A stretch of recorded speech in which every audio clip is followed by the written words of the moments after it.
Hi guys, Mr. Klein here, and we're starting our new chapter, Chapter 2, on Mesopotamia and the Fertile Crescent. We're going to start with the first of our river civilizations, so let's go ahead and let's get started. So here we are, we're looking at Earth, in particular North America. Now, did civilization start there? Of course not. We learned that, really, by the time people were crossing the Bering Land Bridge over here and heading into North America, civilization was starting to take hold here in the Middle East, which we hear about a lot on the news. And what we're going to do is we're going to talk about this area and how it led to civilization. So let's look a little bit closer. We're going to talk about the Fertile Crescent then and now. When we talk about the early civilizations, what we will talk about is Mesopotamia and the Fertile Crescent. And just in case you don't realize where Mesopotamia and the Fertile Crescent is, let's look at this. We talk about the Middle East. So when we talk about things in Iraq, we're talking about Mesopotamia. It's the same area. So just to keep that in mind, there's Israel, Egypt, Turkey, Iran's here, Syria, Saudi Arabia here. We're talking about Iraq, and we're talking about this area in particular. So when we talk about the Fertile Crescent. So let's go ahead and let's get into our notes, and let's talk about them. Now, early people settled generally where rivers would support crops that grew. And Mesopotamia, which is the area we're talking about, is Greek for the word land between the rivers. This area was known as part of what we call the Fertile Crescent. And the Fertile Crescent is a large arc of rich farmland in Southwest Asia between two major rivers, the Tigris and the Euphrates rivers. So if we pop back into Google Earth, we can see right here, here's the Tigris and Euphrates rivers. And as you can see, even today, this area right here of Iraq is much more fertile and much more agriculture taking place than in areas outside the river where you have desert and things like that. So if it wouldn't be for this river, this whole area would be desert. But these lands between the rivers right here is where agriculture was able to be supported and where the first civilization showed up. And the reason why is that the rivers carry a mix of rich soil that we call silt. And it's ideal for farming. It's full of nutrients, it's full of sand that allows water to percolate through and things like that.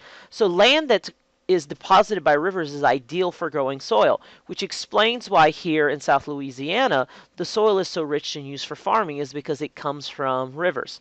Now, hunter-gatherers settled in Mesopotamia around 12,000 years ago, and one of the most important skills they learned early on was how to control floods, because what will happen is the sources of these rivers, Tigris and Euphrates, begin up here in the mountains in Turkey. And so when the spring comes and all the water thaws out, all the snow thaws out, it floods the rivers and it slowly moves through and floods out when it dumps into the Persian Gulf. So in the spring it floods, and these early farmers figured out how to control flooding in order to control the amount of water that their crops had. And so farm settlements in Mesopotamia formed as early as 7,000 BC, or about 9,000 years ago. And once they were able to control flooding, it led to farming, and farming led to plentiful food, which led to population growth. And this growth in populations led to towns, and multiple towns created the world's first civilization. So let's look at how farming fueled population growth. Now let's look at this happy farmer and this happy cow. And this is a cycle. First off, we start with people farming. They plant their crops alongside rivers, they grows up, they're able to get food. Because we have a steady food supply, people have plenty to eat. And because people have plenty to eat, their immune systems are better off, which means that they're healthier. And because they're healthier, they live longer, which means they don't die of disease. And because they're not living a dangerous life as a hunter-gatherer. And because they live longer, they have a greater chance to have children.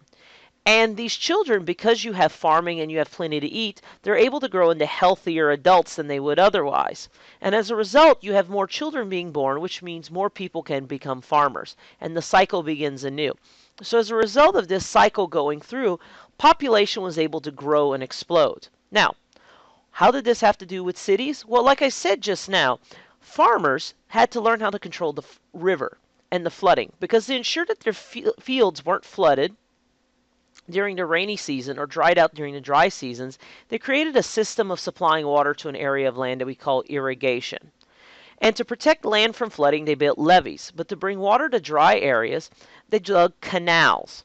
or human-made waterways. And if we look at simple irrigation canals and ditches around the world, we can see this, especially where we live in South Louisiana. We know what canals are. We use them for drainage. We use them for irrigation away from bayous and rivers. So all a canal really is a man-made ditch or a man-made creek or stream or something like that. And irrigation can be as simple as ditches that run from a river downhill, as you can see here in Peru.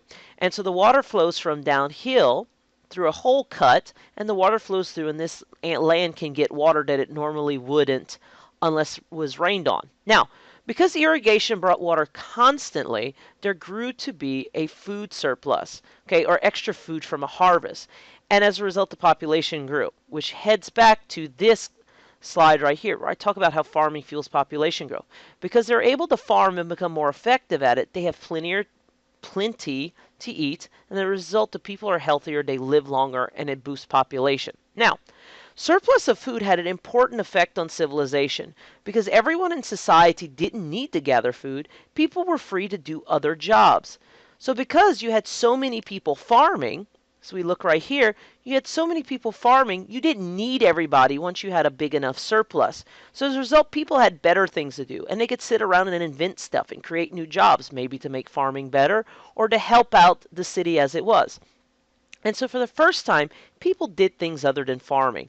And this specialization of people to do different jobs is what we call the division of labor. And this is really important. So as a result, people weren't just hunters or gatherers anymore, or even farmers. They did all sorts of jobs. As we can see right here, we have soldiers, we have workers, we have farmers, we have scribes, we have herders, we have merchants. All these people had jobs because farmers were able to supply food that we didn't have before. And so because we had a division of labor, you were able to grow technology, cities could grow, and the first civilizations could grow. So that's your lesson for you. It's really short. In fact, a lot of these lessons are pretty short in this chapter. And just to review, we're talking about the Fertile Crescent, which is the area in the Middle East around Iraq, and that's where the first civilization was.